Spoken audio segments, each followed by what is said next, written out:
Chapter 9.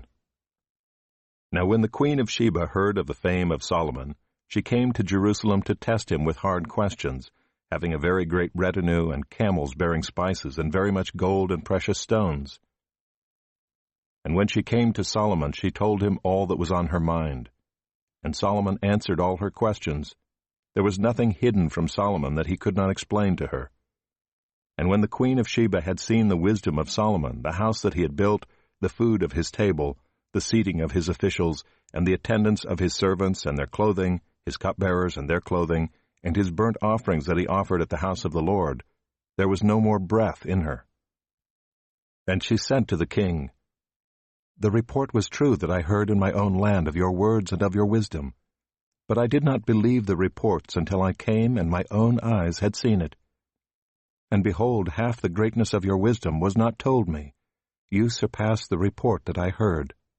Happy are your wives, happy are these your servants, who continually stand before you and hear your wisdom.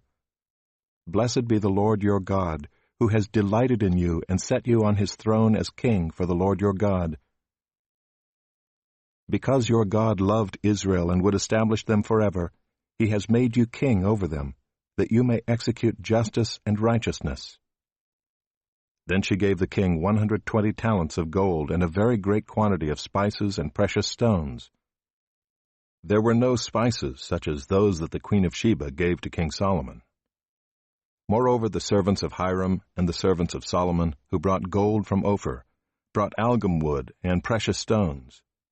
And the king made from the algum wood supports for the house of the Lord and for the king's house, lyres also and harps for the singers. There never was seen the like of them before in the land of Judah. And King Solomon gave to the queen of Sheba all that she desired, whatever she asked besides what she had brought to the king. So she turned and went back to her own land with her servants. Now the weight of gold that came to Solomon in 1 year was 666 talents of gold, besides that which the explorers and merchants brought. And all the kings of Arabia and the governors of the land brought gold and silver to Solomon. King Solomon made 200 large shields of beaten gold. 600 shekels of beaten gold went into each shield. And he made 300 shields of beaten gold. 300 shekels of gold went into each shield. And the king put them in the house of the forest of Lebanon.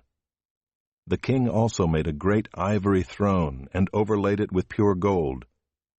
The throne had 6 steps and a footstool of gold, which were attached to the throne, and on each side of the seat were armrests and 2 lions standing beside the armrests, while 12 lions stood there, one on each end of a step on the 6 steps. Nothing like it was ever made for any kingdom. All King Solomon's drinking vessels were of gold, and all the vessels of the house of the forest of Lebanon were of pure gold.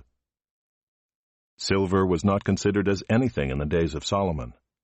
For the king's ships went to Tarshish with the servants of Hiram.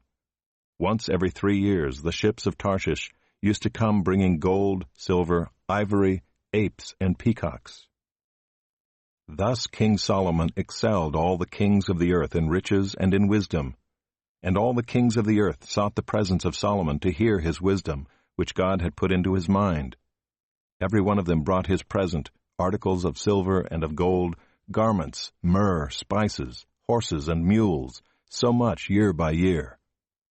And Solomon had 4,000 stalls for horses and chariots, and 12,000 horsemen, whom he stationed in the chariot cities and with the king in Jerusalem.